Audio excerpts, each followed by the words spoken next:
नमस्कार प्रिय विद्यार्थियों, एसपीएस स्टडी पॉइंट के इस यूट्यूब प्लेटफॉर्म पे एक बार फिर से आप सभी साथियों का बहुत बहुत स्वागत है। आज की इस वीडियो के माध्यम से BA, BSc BCom, BSc home science, BSc AG second semester co curricular course का मैं मॉडल सॉल्व पेपर डिस्कस करने वाला हूं। सेकंड सेमेस्टर में जो आपका को करिकुलर कोर्स है उसका नाम है फर्स्ट एड एंड हेल्थ। तो फर्स्ट एड एंड हेल्थ से संबंधित आज हम टॉप 100 ऑब्जेक्टिव प्रकार के प्रश्न को सॉल्व कराएंगे, जो आपके एग्जाम में बहुत ही हेल्पफुल रहेगा। 100% गारंटी है, अगर आपने इस पूरा वीडियो देख लिया तो आपके पेपर में ठीक यही प्रश्न पूछे जाएंगे। जैसा कि कल पेपर लगा हुआ है दोस्तों कानपुर विश्वविद्यालय का, तो अगर आप कानपुर विश्वविद्यालय से हैं तो आप सबके लिए मोस्ट इंपॉर्टेंट है। बाकी यूपी के ऑल यूनिवर्सिटी में सेम सिलेबस होने की वजह से सभी के लिए हमारी ये क्लास महत्वपूर्ण रहेगी। चलिए स्टार्ट करते हैं आज की इस क्लास को और सॉल्व करते हैं इस प्रश्न पत्र को। पहला प्रश्न है full form of CPR. CPR का फुल फॉर्म पूछा गया है, तो सीपीआर का जो फुल फॉर्म होता है वो होता है कार्डियो पल्मोनरी रिससिटेशन। आंसर हो जाएगा इसमें ऑप्शन बी, इस प्रश्न का सही उत्तर। ओके, चलिए अगला क्वेश्चन, प्रश्न नंबर 2, जिसमें है one of the world largest first aid provider, विश्व में सबसे बड़े प्राथमिक चिकित्सा प्रदाताओं में एक है। तो इनमें से सबसे विश्व में सबसे बड़ा प्राथमिक चिकित्सा जो प्रदाता है वो कौन है? तो वो है रेड क्रॉस। आंसर हो जाएगा ऑप्शन सी, इस प्रश्न का सही उत्तर। नेक्स्ट क्वेश्चन, प्रश्न नंबर 3, जिसमें है कि what is the ABC in first aid. प्राथमिक चिकित्सा में एबीसी क्या है? तो एबीसी का मतलब होता है A for airway, B for breathing और C for circulation. Airway, breathing and circulation कहलाता है। तो इस प्रकार से आंसर हो जाएगा ऑप्शन नंबर ए। ठीक है, एबीसी का अर्थ फर्स्ट एड में क्या है? Airway, breathing and circulation. चलिए नेक्स्ट क्वेश्चन, प्रश्न नंबर 4, white blood cell are also called. श्वेत रक्त कणिकाओं को कहा जाता है। तो श्वेत रक्त कणिकाओं को क्या कहा जाता है? ल्यूकोसाइट कहा जाता है। क्या कहा जाता है? ल्यूकोसाइट। आंसर हो जाएगा ऑप्शन ए, इस प्रश्न का सही उत्तर। चलिए प्रश्न नंबर 5 आपकी स्क्रीन पे आ चुका है और 5वां क्वेश्चन दिया गया है। देखिए, the number of bone in adult human is. एक वयस्क मनुष्य में हड्डियों की संख्या कितनी होती है? तो एक वयस्क मनुष्य में जो हड्डियों की संख्या होती है वो 206 होती है। कितनी होती है? 206। आंसर हो जाएगा इसमें ऑप्शन ए, इस प्रश्न का सही उत्तर। क्वेश्चन नंबर 6 आपकी स्क्रीन पे आ चुका है, जिसमें प्रश्न है कि which is part of the vascular system but not the skeleton system. वह कंकाल प्रणाली का हिस्सा है लेकिन हड्डियों का हिस्सा नहीं है। तो इनमें से त्वचा, देखिए आंसर हो जाएगा त्वचा, ऑप्शन नंबर डी। त्वचा क्या है? ये कंकाल प्रणाली का तो हिस्सा है लेकिन हड्डियों का हिस्सा नहीं है। ओके, चलिए प्रश्न नंबर 7, जिसमें प्रश्न है the context of first aid bond are divided into how many parts. यानी प्राथमिक चिकित्सा के संदर्भ में जलने को कितने भागों में विभाजित किया गया है? तो प्राथमिक चिकित्सा के जगत में जलने को जो विभाजित किया गया है वो कितने भाग में विभाजित किया गया है? तो ये विभाजित किया गया है ए व बी दोनों में, यानी हल्की, मुख्य, गंभीर जलन, प्राथमिक, द्वितीयक, तृतीयक डिग्री जलन, इन दोनों में विभाजित किया गया है। इसलिए आंसर हो जाएगा ऑप्शन सी। नेक्स्ट क्वेश्चन, प्रश्न नंबर 8, which types of blood group is known as universal donor. किस प्रकार के रक्त समूह को सार्वभौमिक दाता के रूप में जाना जाता है? तो सार्वभौमिक दाता जो होता है वो ब्लड ग्रुप ओ होता है। जिनका ब्लड ग्रुप ओ है वो सार्वभौमिक यानी कि वो यूनिवर्सल डोनर के नाम से जाने जाते हैं। आंसर हो जाएगा इसमें ऑप्शन नंबर सी, इस प्रश्न का सही उत्तर। नेक्स्ट क्वेश्चन, प्रश्न number 9, how many blood group in human body. मानव शरीर में कितने रक्त समूह होते हैं? तो मानव शरीर में जो रक्त समूह होता है वो 4 प्रकार का होता है। ठीक है, ब्लड ग्रुप कितने हैं? 4 ब्लड ग्रुप हैं। आंसर हो जाएगा ऑप्शन बी, इस प्रश्न का सही उत्तर। नेक्स्ट क्वेश्चन, प्रश्न नंबर 10, जिसमें प्रश्न पूछा गया है which prevents of entry food into the respiratory tracts. यानी श्वसन नालिका में भोजन के प्रवेश को कौन रोकता है? तो श्वसन नालिका में भोजन के प्रवेश को जो रोकता है वो है, दोस्तों याद रखेंगे, उसका नाम है एपिग्लॉटिक्स। आंसर हो जाएगा ऑप्शन सी, इस प्रश्न का राइट उत्तर। प्रश्न नंबर 11 और 11वां क्वेश्चन आपकी स्क्रीन पे है, जिसमें पूछा गया है दोस्तों कि what is the most common types of substance use disorder. पदार्थ उपयोग विकार का सबसे आम क्या है? तो वो कौन सा पदार्थ है जो उपयोग विकार का सबसे आम प्रकार है? तो आम प्रकार में जो आता है वो शराब का उपयोग विकार आता है। क्या आता है? शराब का उपयोग विकार।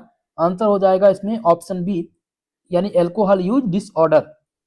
प्रश्न नंबर 12, जिसमें क्वेश्चन पूछा गया है कि तीव्र गतिहिता संबंधी सदमा का कारण क्या है।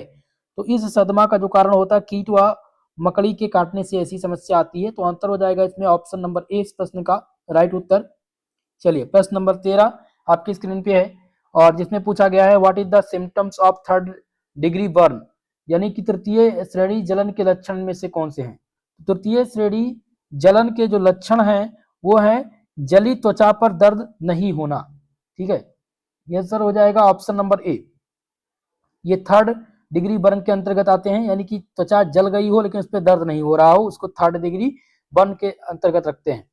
प्रश्न नंबर 14 जिसमें क्वेश्चन है कि आप प्राथमिक सहायता के रूप में हैं तब प्राथमिक उपचार की सबसे अधिक जरूरत किस चीज की है। तो सबसे अधिक जरूरत जो है वो है दोस्तों खतरे से अवगत कराना। आंसर हो जाएगा ऑप्शन सी, यानी कि बी अवेयर टू डेंजर। अगला क्वेश्चन प्रश्न नंबर 15 और इसमें पूछा गया what is the first action when the examining of condition of a patient, यानी मरीज को देखते ही प्राथमिक क्रिया के रूप में क्या करना चाहिए। तो मरीज को देखते ही प्राथमिक क्रिया के रूप में जो करना चाहिए वो मरीज से बातचीत व ढांढस बनाना चाहिए। यही आपका सही उत्तर होगा। आंसर हो जाएगा ऑप्शन नंबर ए इस क्वेश्चन का सही उत्तर। क्वेश्चन नंबर 16 जिसमें पूछा गया कि मानव शरीर में CO2 यानी कार्बन डाइऑक्साइड चयापचय के रूप में बनता है तब। देखिए CO2 का ये जो बनता है, CO2 की बात हो रही है, तो ये जब बनता है कि यह रक्त एवं श्वसन तंत्र के द्वारा बाहर निकल जाता है। ठीक है, आंसर हो जाएगा ऑप्शन नंबर 20 प्रश्न का राइट उत्तर। मानव शरीर में CO2 कार्बन डाइऑक्साइड चयापचय के रूप में बनता है तब जब यह रक्त एवं श्वसन तंत्र के द्वारा प्रभावित होता है। ओके, चलिए अगला क्वेश्चन प्रश्न नंबर 17 और 17 नंबर क्वेश्चन में प्रश्न पूछा गया है कि कम चेतना वाले पीड़ित की स्थिति कैसी होती है। तो कम चेतना वाले पीड़ित की जो स्थिति होती है वो कैसी होती है, वो पीड़ित अभी सदमे में है। आंसर हो जाएगा ऑप्शन बी इस प्रश्न का सही उत्तर। क्वेश्चन नंबर 18 और 18 नंबर क्वेश्चन है कि एक नस के से कैसे खून बह सकता है। तो एक नस से कैसे खून बहता है ये आपको बताना है, यानी वेन जिसको नस बोलते हैं। ठीक है, तो खून बहने की जो पहचान है वो घाव के समान रूप से रक्त का बहना, घाव के समान रूप से रक्त का प्रवाह जो है ये एक नस से खून बहने का संकेत करता है। आंसर हो जाएगा ऑप्शन नंबर ए इस क्वेश्चन का सही उत्तर। प्रश्न नंबर 19 जिसमें है कि शॉक के लिए आपको क्या करना चाहिए। चलिए बताने का प्रयास कीजिएगा। शॉक के लिए आपको क्या करना चाहिए। तो शॉक के लिए प्राथमिक उपचार जो है वो है पानी पीने के लिए कुछ ना दें, चिकित्सा सहायता की तलाश करें। यहाँ पर आंसर हो जाएगा ऑप्शन सी इस प्रश्न का सही उत्तर। प्रश्न नंबर 20 जिसमें है नीचे दी गई वस्तुओं में कौन सी चीज झटके यानी शॉक्स का कारण है। तो झटके का कारण इनमें से कौन सा है। तो झटके के कारण में जो आता है वो सबसे पहले हार्ट अटैक आता है। आंसर हो जाएगा ऑप्शन ए इस प्रश्न का सही उत्तर। ये हार्ट अटैक जो है ये सबसे पहले आता है। ठीक है, यानी कि क्वेश्चन है कि दी गई वस्तुओं में से, यहाँ पर वस्तु दी गई है, अब वस्तु ये यहाँ पर क्वेश्चन ही गलत इन्होंने दिया है। फिलहाल आप याद रखेंगे इतना कि झटके में जो सम्मिलित है शॉक, अगर शॉक का कारण है तो हार्ट अटैक सबसे पहले आता है। हार्ट अटैक में झटका आता है। अगला क्वेश्चन प्रश्न नंबर 21 और इसमें पूछा गया है कि स्पाइनल बैंड का प्रयोग मांसपेशी, हड्डी व जोड़ में कब किया जाता है। तो इसका प्रयोग किया जाता है जब हिलना हो या परिवहन करना हो। ठीक है, यानी कि पीड़ित व्यक्ति के परिवहन के समय किया जाता है। आंसर हो जाएगा इसमें ऑप्शन सी दोनों ही, जब हम चलते हैं और पीड़ित व्यक्ति के परिवहन के समय। क्वेश्चन नंबर 22 जिसमें प्रश्न पूछा गया है दोस्तों कि जलने पर साफ एवं जीवाणु रहित पट्टी का प्रयोग करते हैं। ठीक है, तो ये कब करते हैं, संक्रमण को रोकने के लिए। संक्रमण को रोकने के लिए जलने एवं साफ जीवाणु रहित पट्टी का प्रयोग हम करते हैं। प्रश्न नंबर 23 इसमें पेसमेकर संबंधित है, पेसमेकर एसोसिएटेड विथ। तो पेसमेकर किससे एसोसिएटेड है दोस्तों, याद रखेंगे हृदय से ये एसोसिएटेड है। आंसर हो जाएगा ऑप्शन बी इस प्रश्न का सही उत्तर। नेक्स्ट क्वेश्चन प्रश्न नंबर 24 जिसमें है एंटीबैक्टीरियल लोकेशन, अब आप लीजिएगा antibacterial lotion to clean wounds, यानी घाव को साफ करने के लिए एंटीबैक्टीरियल लोशन है। तो ये डेटॉल भी इसका प्रयोग करते हैं, डेटॉल का भी प्रयोग किया जाता है। हाइड्रोपेरोक्साइड और सेवलॉन इन सब का प्रयोग कर सकते हैं। तो इसमें आंसर डी आपका राइट उत्तर हो जाएगा। प्रश्न नंबर 25 जिसमें पूछा गया है कि निम्नलिखित में से प्राथमिक चिकित्सा का उद्देश्य नहीं है। प्राथमिक चिकित्सा का उद्देश्य में से कौन सा नहीं है, ये आपका प्रश्न है। तो पहला ऑप्शन है घायल व्यक्ति की जान बचाना, ये प्राथमिक उद्देश्य है। डॉक्टर के आने का इंतजार करना, ये प्राथमिक चिकित्सा का उद्देश्य नहीं है। आंसर हो जाएगा इसमें ऑप्शन नंबर बी इस प्रश्न का सही उत्तर। बाकी हालत बिगड़ी हालत से बाहर निकालना, तबीयत में सुधार में बढ़ावा देना या घायल व्यक्ति की जान बचाना, ये सभी प्राथमिक चिकित्सा के उद्देश्य हैं, लेकिन डॉक्टर के आने का इंतजार करना ये उद्देश्य नहीं है। प्रश्न नंबर 26 जिसमें प्रश्न है कि प्राथमिक चिकित्सा निम्नलिखित में से किस अवस्था में दी जाती है। तो प्राथमिक चिकित्सा कब दी जाती है, ये दी जाती है दोस्तों खून बहना, जब खून बह रहा हो, दम घुट रहा हो, टूटी हुई हड्डी, इन सब में हम प्राथमिक चिकित्सा दे सकते हैं। आंसर हो जाएगा इसमें ऑप्शन नंबर डी आपका राइट उत्तर। प्रश्न नंबर 27 जिसमें red blood cell are produced, यानी लाल रक्त कणिकाओं का उत्पादन होता है। तो लाल रक्त कणिकाओं का जो उत्पादन होता है ये अस्थि मज्जा में होता है। कहां पर होता है, अस्थि मज्जा में, यानी कि बोन मैरो में। आंसर हो जाएगा ऑप्शन नंबर ए इस क्वेश्चन का सही उत्तर। नेक्स्ट क्वेश्चन है प्रश्न नंबर 28 जिसमें प्रश्न है कि the largest bone of the human body femur is known as, मानव शरीर की सबसे बड़ी हड्डी फीमर को किस रूप में जानते हैं। तो इसको हम जांग के हड्डी के रूप में जानते हैं। जांग की हड्डी को क्या कहते हैं, फीमर कहते हैं, और यह मानव शरीर की सबसे बड़ी हड्डी होती है। क्लियर है। अगला क्वेश्चन प्रश्न नंबर 29 जिसमें श्वसन तंत्र के कार्य, function of respiratory system. Respiratory system के जो फंक्शन है वो क्या है, तो इसके फंक्शन हैं, पहला तो ये है कि शरीर को निरंतर ऑक्सीजन की पूर्ति करना, दूसरा यह है कि CO2 एवं अन्य पदार्थ को शरीर से बाहर निकाला है। ये किसका कार्य है, तो ये श्वसन तंत्र के कार्य है। आंसर हो जाएगा option D both A and B, इसमें राइट उत्तर आपका हो जाएगा। 30 नंबर क्वेश्चन जिसमें है which blood group does not have antibodies, किस रक्त समूह में एंटीबॉडीज नहीं होता है। तो एंटीबॉडीज किस रक्त समूह में नहीं होता है, तो A B, blood group A B में एंटीबॉडीज नहीं होता है। आंसर हो जाएगा इसमें ऑप्शन ए इस क्वेश्चन का राइट उत्तर। अगला क्वेश्चन प्रश्न नंबर 31, ध्यान दीजिएगा 31 नंबर क्वेश्चन है what do you for small cut, आप छोटे कट या चोट के लिए क्या करेंगे। छोटा कट और चोट अगर लग रहा है तो आप क्या करेंगे, आप साबुन एवं पानी से साफ करेंगे एवं जीवाणु रहित कपड़े से ढक लेंगे, यही दोनों करेंगे। आंसर हो जाएगा ऑप्शन सी आपका राइट उत्तर हो जाएगा। 32 नंबर प्रश्न है कि क्वेश्चन क्या दिया गया है 32 नंबर प्रश्न में, रक्त प्रवाह रोकने का कारण क्या है। तो रक्त प्रवाह रुकने का कारण यह है, पहला तो हृदय गति रुक जाना। अगर हृदय गति रुक जाएगी, हृदय यानी हार्ट आपका काम करना बंद कर देगा, तो रक्त का प्रवाह बंद कर देगा, रक्त का प्रवाह क्या हो जाएगा, बंद हो जाएगा। आंसर हो जाएगा इस क्वेश्चन में ऑप्शन नंबर ए। अगला प्रश्न नंबर 33 जिसमें प्रश्न दिया गया है हाइपोथर्मिया के लक्षण क्या है, what are the symptoms of hypothermia. तो हाइपोथर्मिया के जो सिम्टम्स हैं उसमें पहला सिम्टम्स यह है कि ठंडा एवं पसीने के तरल, ठीक है, ठंडा एवं पसीना आएगा आपको, हाइपोथर्मिया के ये लक्षण विशेष हैं। आंसर हो जाएगा ऑप्शन नंबर 20 प्रश्न का सही उत्तर। 34 नंबर क्वेश्चन जिसमें है कि आप सांस की जांच कैसे करेंगे, how do you check breathing. तो आप कैसे पता करेंगे कि इनकी सांस चल रही, क्या सुन करके या फिर उठती हुई छाती को देख करके, छाती को महसूस करके, या देखो सुनो और महसूस करके। तो इसमें सही उत्तर हो जाएगा आपका ऑप्शन नंबर डी, यानी कि सांस को चेक करने का तरीका देखो, सुनो और महसूस करो, इससे पता चलता है। आंसर हो जाएगा ऑप्शन नंबर डी। प्रश्न नंबर 35 जिसमें नाक से बहता खून कैसे रुकेगा। अगर नाक से खून बह रहा है तो ये कैसे रुकेगा, क्या इंतजार करने से रुकेगा, बिल्कुल नहीं।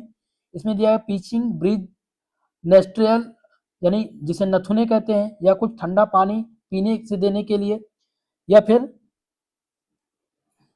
नेक्स्ट ऑप्शन दिया गया कि कुछ रुई के गोले नाक में डालने से। तो ऐसा बिल्कुल नहीं होगा, इसमें आंसर हो जाएगा ऑप्शन नंबर बी, ठीक है। नाक से बहता खून कैसे रुकेगा, जब पिचिंग ब्रीफ द नरेस्ट्रियल के आधार पर। आंसर हो जाएगा, ये ट्रीटमेंट है तो ये दिया जाएगा तब इसका रुकेगा। आंसर हो जाएगा बी। 36 नंबर क्वेश्चन जिसमें है कि एक केबिन सहायक जिसमें है आडेंटल को सर्वोत्तम प्राथमिक चिकित्सा के दौरान रहेगी, वह खतरे से वाकिफ है, मरीज को धीरज बंधाएगा, चिकित्सा करने की व्यवस्था करेगा, या कोई नहीं। तो इस क्वेश्चन में जो सही उत्तर हो जाएगा ऑप्शन नंबर ए आपका सही उत्तर हो जाएगा, वह खतरे से वाकिफ है। प्रश्न नंबर 37 जिसमें क्वेश्चन है कि मरीज को भर्ती करते समय पहला कार्य क्या होता है।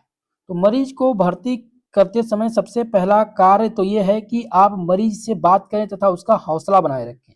मरीज से बात करें तथा उसका हौसला बनाए रखें। आंसर हो जाएगा इसमें ऑप्शन सी। नेक्स्ट क्वेश्चन प्रश्न नंबर 38 जिसमें है what are the requirement for a cover bandage. Cover bandage की क्या आवश्यकता होती है। तो कवर बैंडेज की आवश्यकता होती है कीटाणु रहित होने चाहिए। ठीक है, आंसर हो जाएगा ऑप्शन नंबर सी इस प्रश्न का सही उत्तर। नेक्स्ट क्वेश्चन है प्रश्न नंबर 39 जिसमें प्रश्न है कि जब किसी मरीज की सांस ना चल रही हो तो आपको क्या करना चाहिए। कोई भी मरीज है अगर उसकी सांस नहीं चल रही है तो सबसे पहला काम उसको सीपीआर देंगे। आप क्या करेंगे, तुरंत उसको सीपीआर देंगे। इसमें आंसर हो जाएगा ऑप्शन नंबर ए इस प्रश्न का राइट उत्तर। प्रश्न नंबर 40 जिसमें है 40 नंबर क्वेश्चन जिसमें है हेमिल्च प्रक्रिया का उद्देश्य क्या है। तो हेमिल्च प्रक्रिया का जो उद्देश्य है वह है पीड़ित की वायु मार्ग में रुकावट को दूर करना। आंसर हो जाएगा ऑप्शन नंबर बी इस क्वेश्चन का राइट उत्तर। प्रश्न नंबर 41 और 41 नंबर क्वेश्चन में प्रश्न है कि यदि आप जले हाथों वाले पीड़ित की देखभाल करते हुए यदि हाथ ठंडे पानी में डालें तो क्या होगा। बहुत गहराई तक जला हो, देखिए, या फिर जलते हुए खुले फोफले पड़ गए हों या फफोले इसमें पड़ गए हों, या सी आंसर दिया गया उपरोक्त सभी के लिए आपको ठंडे पानी में हाथ डालना चाहिए। तो क्या ये सही आंसर होगा। देखिए, इसमें आप उपरोक्त सभी के साथ जा सकते हैं। ठीक है, क्योंकि यदि आप जले, मान लिया कोई जला हुआ व्यक्ति है, उसका हाथ, वह पीड़ित है, उसकी देखभाल करते हुए उसका जो हाथ है ठंडे पानी में डालें, बहुत गहराई तक अगर वो जला हो तब डालें, और यदि जले हुए फफोले पड़ गए हों। ठीक है, तो सी आंसर लगा देंगे करेक्ट उत्तर। प्रश्न नंबर 42 जिसमें है कि एक पट्टी सामान्य तौर पर होनी चाहिए। तो एक पट्टी सामान्य तौर पर कैसी होनी चाहिए, ये कड़ी नहीं होनी चाहिए। ठीक है, ये इतना कड़ा नहीं हो कि परिसंचरण धीमा कर दे। ठीक है, ऐसा होना चाहिए। एक जो पट्टी है सामान्य तौर पर थोड़ा सा कड़ा नहीं होना चाहिए, सॉफ्ट होना चाहिए कि परिसंचरण को धीमा ना करे, परिसंचरण की गति चलती रहे। प्रश्न नंबर 34 जिसमें है कि पीड़ित के पैर में गहरे घाव का कारण अधिक खून बहने से शायद है। दौरा पड़ने की स्थिति में, दिल का दौरा पड़ना, सदमे में, या घुटन में। तो इसमें सही उत्तर हो जाएगा आपका प्रश्न नंबर 43 का ऑप्शन सी, यानी सदमे में। पीड़ित के पैर में गहरे घाव के कारण अधिक खून बह जाता है तो वो सदमे में चला जाता है। ठीक है, नेक्स्ट क्वेश्चन है प्रश्न नंबर 44 और 44 नंबर क्वेश्चन है कि आवश्यकता अनुसार एक व्यक्ति की प्राथमिक काल होनी चाहिए। तो आवश्यकता अनुसार एक व्यक्ति की जो प्राथमिक काल होनी चाहिए वो कैसी होनी चाहिए, वो जहर नियंत्रण अथवा स्थानीय आपातकालीन केंद्र के फोन नंबर। आंसर इसमें आपका हो जाएगा ऑप्शन ए करेक्ट उत्तर। जहर के मामले में सबसे पहला कार्य क्या करना चाहिए, आपातकालीन केंद्र फोन करना चाहिए। प्रश्न नंबर 45 जिसमें है कि दौरे के शिकार व्यक्ति की देखभाल करते समय आप क्या करेंगे। तो दौरे के शिकार व्यक्ति की देखभाल करते समय आप आसपास की वस्तुओं को हटा दें ताकि चोट ना लग सके। आंसर हो जाएगा ऑप्शन नंबर ए इस क्वेश्चन का सही उत्तर। प्रश्न नंबर 46 जिसमें है कि मानव शरीर में श्वसन प्रणाली के मुख्य अंग कौन से हैं। तो श्वसन प्रणाली के अंग कौन कौन से हैं, क्या यकृत, फेफड़ा या त्वचा या फिर हृदय। तो इनमें से सही उत्तर हो जाएगा ऑप्शन आपका कौन सा हो जाएगा, फेफड़ा। मानव शरीर की श्वसन प्रणाली के जो मुख्य अंग हैं वो फेफड़े हैं। आंसर हो जाएगा ऑप्शन सी। प्रश्न नंबर 47 जिसमें क्वेश्चन पूछा गया है कि राष्ट्रीय मानसिक स्वास्थ्य और तंत्रिका विज्ञान संस्थान NIMHANS ये कहाँ पर स्थित है।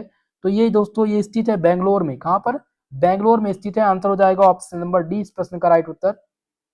प्रश्न नंबर 48 जिसमें क्वेश्चन है कि प्राथमिक चिकित्सा के समय संक्रमण से बचाव के तरीके हैं। The way of prevent infection during the first aid are.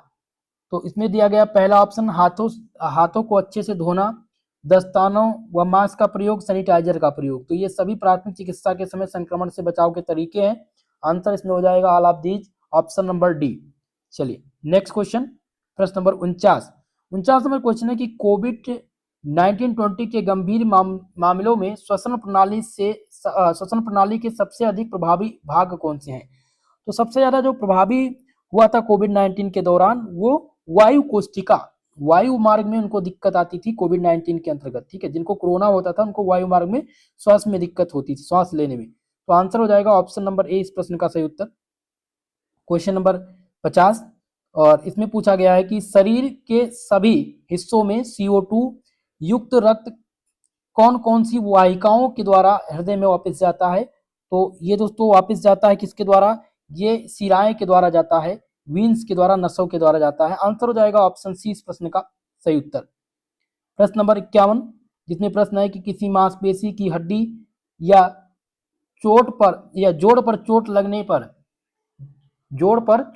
पर क्या होता है, पीड़ित को स्थानांतरित या परिवहन करना चाहिए, पीड़ित को बिना चोट पहुंचाए ऐसा कर सकते हैं, या सी आंसर है कि आपके पास स्पिटलिंग संसाधन उपलब्ध हो, या ए और बी दोनों। तो प्रश्न नंबर 51 में सही आंसर हो जाएगा ऑप्शन नंबर डी, ए और बी दोनों। ओके, अगला क्वेश्चन प्रश्न नंबर 52 जिसमें पूछा गया कि क्वेश्चन है कि निम्नलिखित में से किस मरीज को जलने की अवस्था में सर्वप्रथम प्राथमिक व स्थानीय फोन कर सुविधा उपलब्ध कराई जाएगी। तो इसमें हो जाएगा 68 वर्षीय महिला जो गैस से जल गई है उसके लिए। आंसर हो जाएगा ऑप्शन नंबर सी इस प्रश्न का सही उत्तर। अगला क्वेश्चन प्रश्न नंबर 53 जिसमें है 53 नंबर प्रश्न में क्या क्वेश्चन दिया गया है कि CPR के प्रत्येक चक्र के लिए आपको कितनी संपीड़न और सांस देनी चाहिए। तो CPR के लिए दोस्तों 30 संपीड़न और 2 सांस आपको देनी चाहिए। आंसर हो जाएगा इसमें ऑप्शन नंबर सी इस प्रश्न का सही उत्तर। अगला क्वेश्चन प्रश्न नंबर 54 और 54 नंबर क्वेश्चन है कि एक यात्री को मधुमक्खी ने काट लिया है, अब आप क्या करेंगे। ठीक है, बहुत सारा ऐसा केस होता है कि बहुत सारे ऐसे लोग होते हैं जो फंस जाते हैं मधुमक्खियों के चंगुल में। तो अगर किसी भी यात्री कोई भी यात्री है उसको मधुमक्खी ने काट लिया तो उस केस में आपको क्या करना चाहिए। तो आपको क्या करना चाहिए, आपको स्टेलाराइट सीजर्स के जोड़े का उपयोग कर स्टेंगर को हटा दें, और दूसरा है एक कार्ड या बटर नाइफ का उपयोग करके स्टेंगर को खुरच दे। तो इसमें आप दोनों कर सकते हैं, ए एंड बी दोनों। आंसर हो जाएगा ऑप्शन नंबर सी इस प्रश्न का सही उत्तर। 55 नंबर प्रश्न है जिसमें है कि एक व्यक्ति मूंगफली दोनों से एलर्जी है, एक व्यक्ति को मूंगफली दानों से एलर्जी है, दोनों नहीं है यहाँ पर, माफ कीजिएगा। क्वेश्चन है कि एक व्यक्ति को मूंगफली के दानों से एलर्जी है, वह उसे उसके द्वारा खाए जाने पर तीव्र ग्राही सदमा हो रहा है उसको, तो आप क्या करेंगे। तो आपको क्या करना चाहिए, आपको क्या करना चाहिए, चिकित्सा व्यवस्था का ध्यान रखना चाहिए। ठीक है, आंसर हो जाएगा ऑप्शन नंबर ए इस प्रश्न का सही उत्तर। क्वेश्चन नंबर 56 जिसमें है कि एक व्यक्ति की छाती को दबाते समय हम छाती को दबाते हैं, एक वयस्क की छाती को दबाते समय हम छाती को दबाते हैं 2 से 3 सेंटीमीटर तक या फिर 4 से 5 सेंटीमीटर। तो 4 से 5 सेंटीमीटर तक दबा सकते हैं। आंसर हो जाएगा ऑप्शन नंबर सी इस प्रश्न का सही उत्तर। नेक्स्ट क्वेश्चन है प्रश्न नंबर 57 इसमें क्वेश्चन है कि जब आप एक अचेतन को देखते हैं तब आपको सामान्य श्वास के लिए कितने सेकंड जांच करनी चाहिए। तो कितनी जांच करनी, अधिकतम 10 सेकंड आपको जांच करनी चाहिए। कितने सेकंड, अधिकतम 10 सेकंड। आंसर हो जाएगा ऑप्शन नंबर सी इस प्रश्न का सही उत्तर। क्वेश्चन नंबर 58 जिसमें है कि पल्स का होना मेडिकल शॉक का संकेत है। तो पल्स का होना ये मेडिकल संकेत यानी धीरे, लगातार या दोनों। तो दोनों यहाँ पर सही होगा। पल्स का होना यानी धीरे पल्स का होना या लगातार होना ये मेडिकल शॉक का क्या है, एग्जाम्पल है, उदाहरण है। आंसर हो जाएगा ऑप्शन नंबर सी इस प्रश्न का सही उत्तर। नेक्स्ट क्वेश्चन है प्रश्न नंबर 59 जिसमें फफोला जलना क्या है। तो ये फफोला कैसे पड़ता है, जब आप तरल या गैस से जल जाते हैं, तरल पदार्थ या गैस से आप जब जलते हैं तो फफोले पड़ जाते हैं। आंसर हो जाएगा ऑप्शन नंबर ए इस क्वेश्चन का सही उत्तर। प्रश्न नंबर 60 जिसमें है कि गाली देने वाला बदलने का वादा करता है, जो गाली देने वाला है अगर वो बदलने का वादा करता है तो तनाव निर्माण चरण है या घटना चरण है या हनीमून चरण है या कोई नहीं। तो इसमें हनीमून चरण आ जाएगा। आंसर हो जाएगा ऑप्शन नंबर सी। चलिए नेक्स्ट क्वेश्चन प्रश्न नंबर 61 जिसमें पूछा गया है कि नेशनल फैमिली हेल्थ सर्वे जिसे NFHS कहते हैं, तो राष्ट्रीय परिवार स्वास्थ्य सर्वेक्षण में शामिल नहीं है। तो इनमें से कौन सा शामिल नहीं है ये आपको बताना है। तो इनमें दोस्तों मृत्यु का पंजीकरण इसमें सम्मिलित नहीं है, मृत्यु का पंजीकरण इसमें सम्मिलित नहीं है। बाकी उच्च रक्तचाप, मधुमेह और HIV परीक्षण ये सभी NFHS में आता है। ओके, अगला क्वेश्चन प्रश्न नंबर 62 जिसमें है which of the following is not sexually transmitted diseases, निम्नलिखित में से कौन सा यौन संचारित रोग नहीं है। तो इनमें से यौन संचारित रोग की पहचान आपको करनी, कौन सा नहीं है, ठीक है।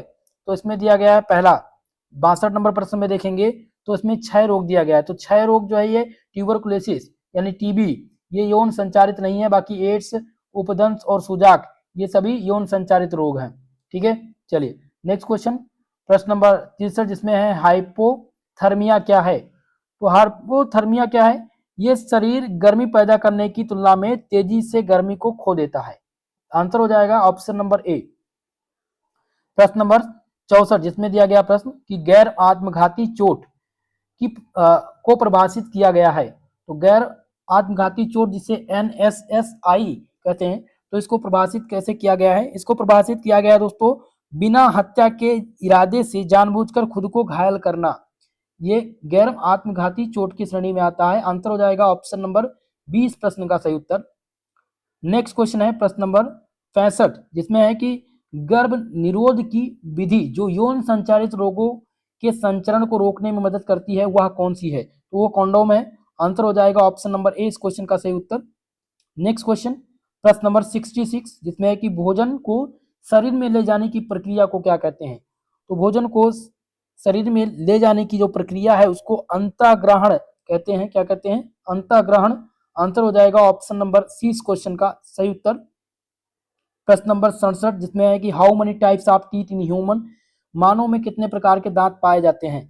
तो मानव में जो दांत पाए जाते हैं वो 4 प्रकार के दांत पाए जाते हैं। कितने प्रकार के, 4 प्रकार के दांत पाए जाते हैं। पहला है कृतक, दूसरा है रदनक और अर्घ, चर्वक और चर्वक, ये 4 प्रकार के दांत मानव में पाए जाते हैं। क्वेश्चन नंबर 68 जिसमें चिंता विकार कितने प्रकार के होती है। चिंता विकार कितने प्रकार के होते हैं। पहला ऑप्शन दिया गया है कि अभिघात, अन्य तनाव के बाद के विकार, या सामान्यकृत चिंता विकार, या फोबिया, या उपरोक्त सभी। तो इसमें उपरोक्त सभी आपका सही उत्तर हो जाएगा। इसमें सही उत्तर हो जाएगा ऑप्शन नंबर डी। प्रश्न नंबर 69 जिसमें है कि जिस अवस्था में प्रजनन प्रणाली क्रियाशील हो जाती है उसको क्या कहते हैं। तो प्रजनन प्रणाली क्रियाशील जो होती है वो यौन अवस्था में होती है। कब होती है, यौवन अवस्था में। आंसर हो जाएगा ऑप्शन नंबर 20 क्वेश्चन का सही उत्तर। प्रश्न नंबर 70 जिसमें विश्व मानसिक स्वास्थ्य दिवस है। तो विश्व मानसिक स्वास्थ्य दिवस जो मनाया जाता है वो प्रतिवर्ष कब मनाया जाता है, 10 अक्टूबर को मनाया जाता है। 10 अक्टूबर को हम विश्व मानसिक स्वास्थ्य दिवस के रूप में मनाते हैं। नेक्स्ट क्वेश्चन प्रश्न नंबर 71 जिसमें प्रश्न पूछा गया है कि दुर्व्यवहार करने वाले का मूड बदलता रहता है तनाव निर्माण के चरण पर, या घटना चरण पर, या फिर विस्फोटक अवस्था में। तो इसमें जो सही उत्तर हो जाएगा विस्फोटक अवस्था। दुर्व्यवहार करने वाले का मूड जो बदलता रहता है वो विस्फोटक अवस्था में। आंसर हो जाएगा ऑप्शन नंबर सी इस क्वेश्चन का सही उत्तर।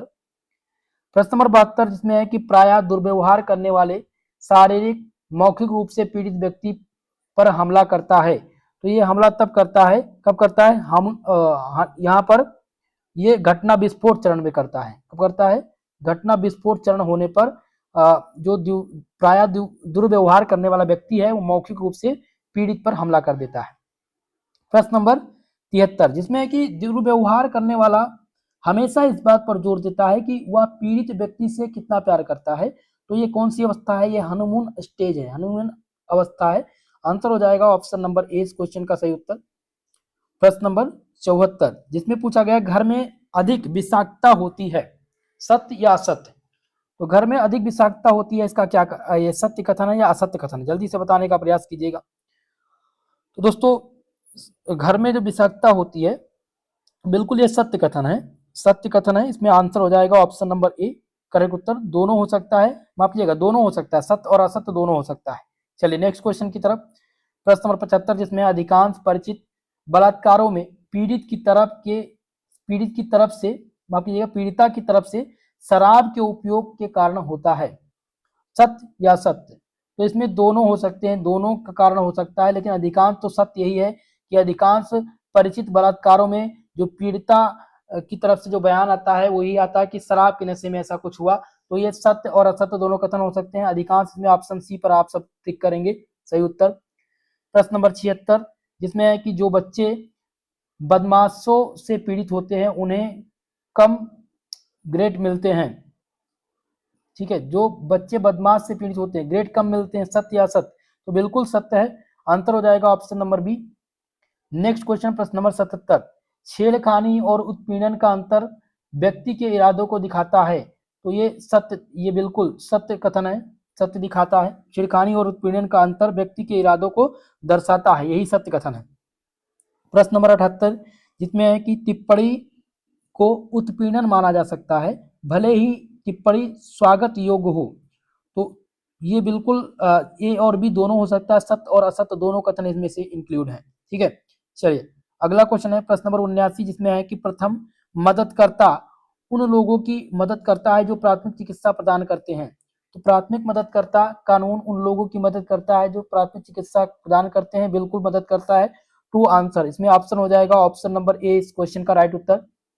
नेक्स्ट क्वेश्चन प्रश्न नंबर 80, जिसमें उत्पीड़न पूरी शक्ति व नियंत्रण को इंगित करता है। सत्य कथन है या असत्य कथन है? तो ये सत्य कथन है, आंसर हो जाएगा ऑप्शन नंबर ए। प्रश्न नंबर 81, जिसमें है कि आपातकालीन स्थिति में सांस लेने में तकलीफ का कारण क्या हो सकता है? या अस्थमा का कारण हो सकता है, एवं एलर्जिक, या अति वातावरणता का, या छाती में मांसपेशियों में या हड्डी में चोट लाना, या उपरोक्त सभी, ये सबका कारण हो सकता है, इन सब का कारण हो सकता है। आंसर हो जाएगा ऑप्शन नंबर डी इस क्वेश्चन का राइट उत्तर।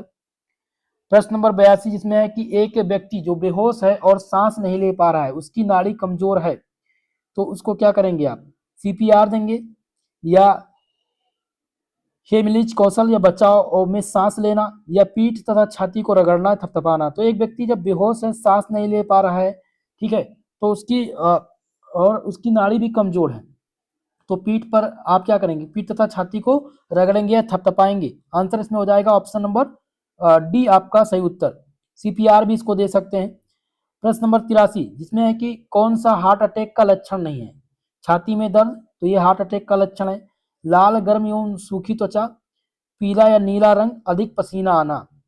तो भैया इसमें हार्ट अटैक का लक्षण जो नहीं है वो लाल, गर्म एवं सूखी, पीला और नीला रंग, ये हार्ट अटैक के सिम्टम्स नहीं है। इसमें आंसर हो जाएगा ऑप्शन नंबर सी।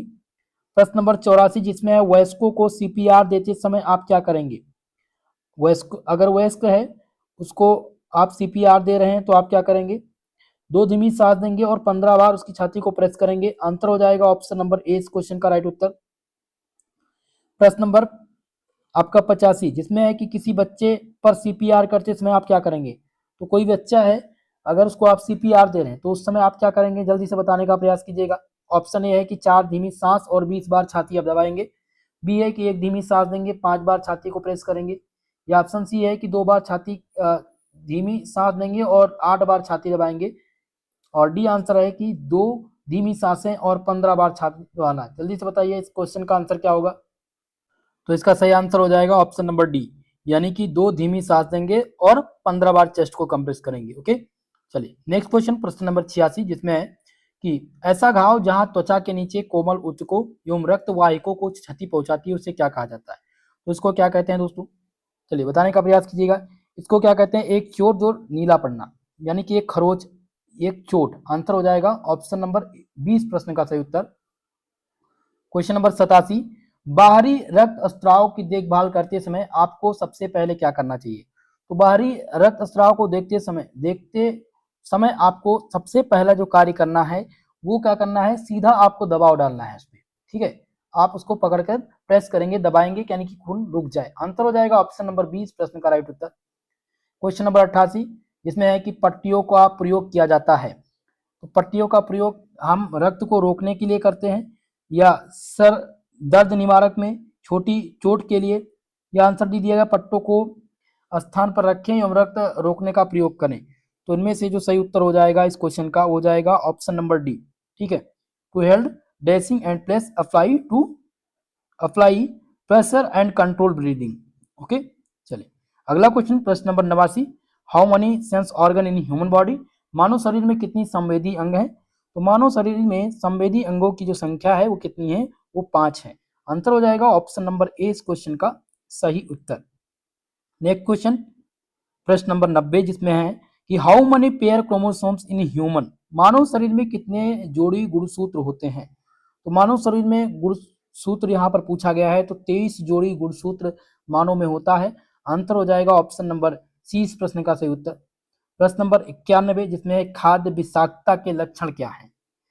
पहला ऑप्शन जिसमें दिया गया है कि उपकाई, बी है उल्टी, दस्त या उपरोक्त सभी। तो इनमें से सही हो जाएगा आंसर ऑप्शन नंबर डी, ये सभी जो हैं ये इन सब के लक्षण हैं।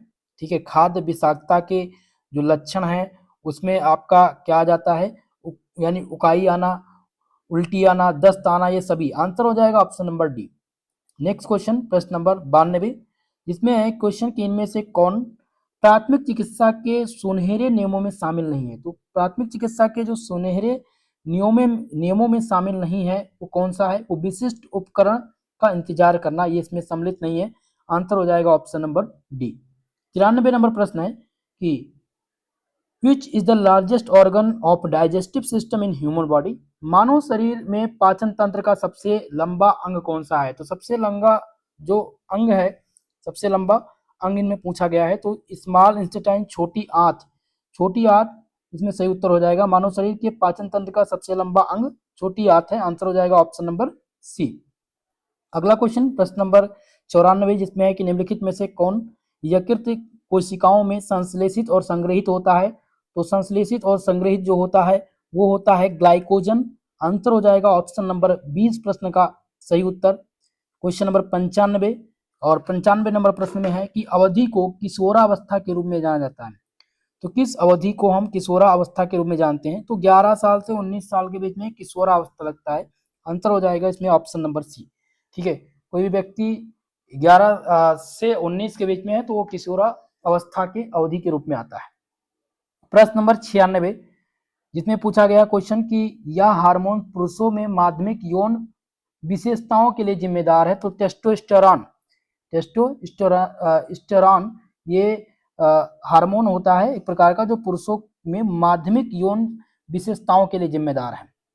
नेक्स्ट क्वेश्चन प्रश्न नंबर 97 जिसमें है कि निम्नलिखित में से कौन सा परिवर्तन यौन दौरान महिलाओं में नहीं होता है? इसमें कौन सा परिवर्तन यौवन के दौरान महिलाओं में नहीं होता है? तो यौवन के दौरान नहीं होता है दोस्तों, ये आवाज का गहरा होना ये पुरुषों में होता है। आवाज का गहरा होना ये पुरुषों में होता है।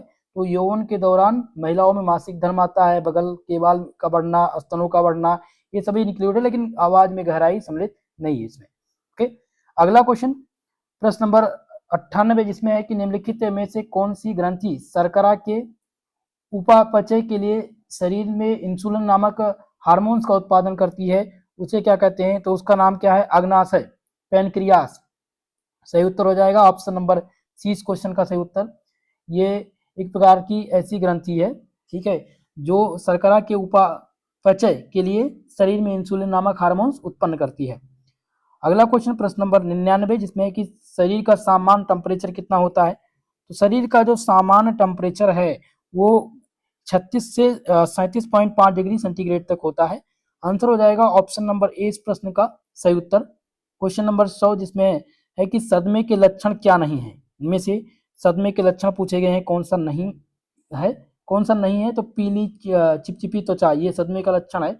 नाड़ी दर में वृद्धि या उबकाई यानी कि पलटी आना ये सभी हैं, लेकिन इसमें चौड़ी आंख एवं खुला मुंह ये सदमे का कारण नहीं है। आंसर हो जाएगा ऑप्शन नंबर डी करेक्ट उत्तर। तो दोस्तों आज की इस क्लास में हमने 100 ऑब्जेक्टिव प्रकार के प्रश्नों को सॉल्व कर लिया है। नेक्स्ट वीडियो में हम एक और मॉडल पेपर करा देंगे जो आपके 100 प्लस का रहेगा, जो कि बहुत ही मोस्ट इंपॉर्टेंट होगा। प्लेलिस्ट में और भी वीडियोस हैं, आप उनको देख सकते हैं। ठीक है, जिनको इसका पीडीएफ चाहिए उनके लिए बता दूं टेलीग्राम चैनल का लिंक डिस्क्रिप्शन बॉक्स में है। ये टेलीग्राम पे आप जाइए, सर्च कीजिए एसपी स्टडी पॉइंट, आपको मिल जाएगा हमारा चैनल, जहां से आप चैनल को ज्वाइन कर पाएंगे। ठीक है दोस्तों, वहां पर आपको पीडीएफ मिल जाएगा। बाकी आज के लिए बस इतना ही, मिलते हैं नेक्स्ट वीडियो में, तब तक के लिए जय हिंद जय भारत।